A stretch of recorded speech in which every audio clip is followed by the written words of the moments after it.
26-এর নির্বাচন তৃণমূলের বিসর্জন, এই আওয়াজ এখন দিকে দিকে। লক্ষ্মীর ভান্ডার হোক কিংবা যুবসাথী, তৃণমূলের পালে জয়ের হাওয়া যে টানবে না তা বেমালুম বুঝতে পারছেন মমতা। হারের ভয় কাঁচা তৃণমূল নেত্রী তাই আশ্রয় নিয়েছেন গুজবের। যে গুজব মমতা শুরু করেছেন বাঙালির পাত নিয়ে, বাঙালির সেন্টিমেন্ট মাছ নিয়ে।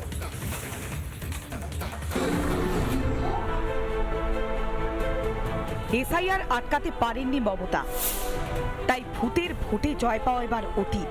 তৃণমূলের একের পর এক দুর্নীতির পর্দা ফাঁস হয়েছে। হারের ভয় কাঁটা তৃণমূল নেতৃত্বাই এবার অস্ত্র গুজব।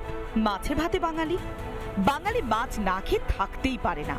আর তাই ভোট টানতে এবার মাছ মাংস নিয়ে মিথ্যাচারের আশ্রয় নিচ্ছেন মমতা। প্রচারে গিয়ে গুজব ছড়ানোর চেষ্টা করছেন তৃণমূল নেত্রী। বিজেপি রাজ্যে ডিম খেতে দেয় না, মাছ খেতে দেয় না, মাংস খেতে দেয় না, বাংলায় কথা বলতে দেয় না।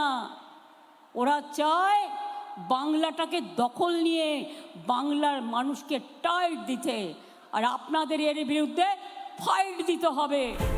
এই প্রথম নয়, এখন প্রচারে গেলেই মমতা ব্যবহার করছেন তার গুজব অস্ত্র।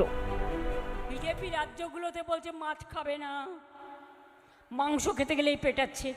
বলছে মাছ খাওয়া যাবে না, মাংস খাওয়া যাবে না, প্রেগনেন্ট মাদার ডিম খেতে পারবেন না। তার মানে ও শুধু নিজেরা খাবে।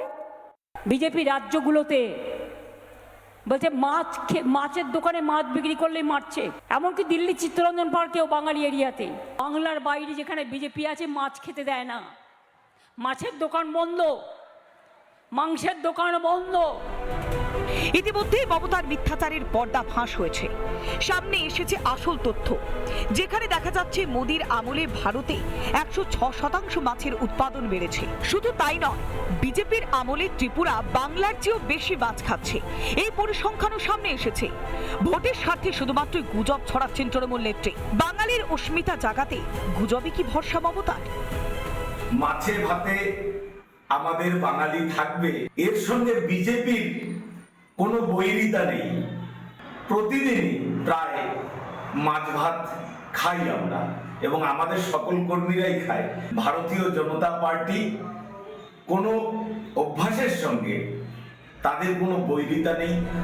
ভোট পেতে মমতা যতই মিথ্যে বলুন না কেন, জনতা কিন্তু তৃণমূলের খেলা শেষ করতে মন স্থির করেই নিয়েছেন। রিপাবলিক বাংলা।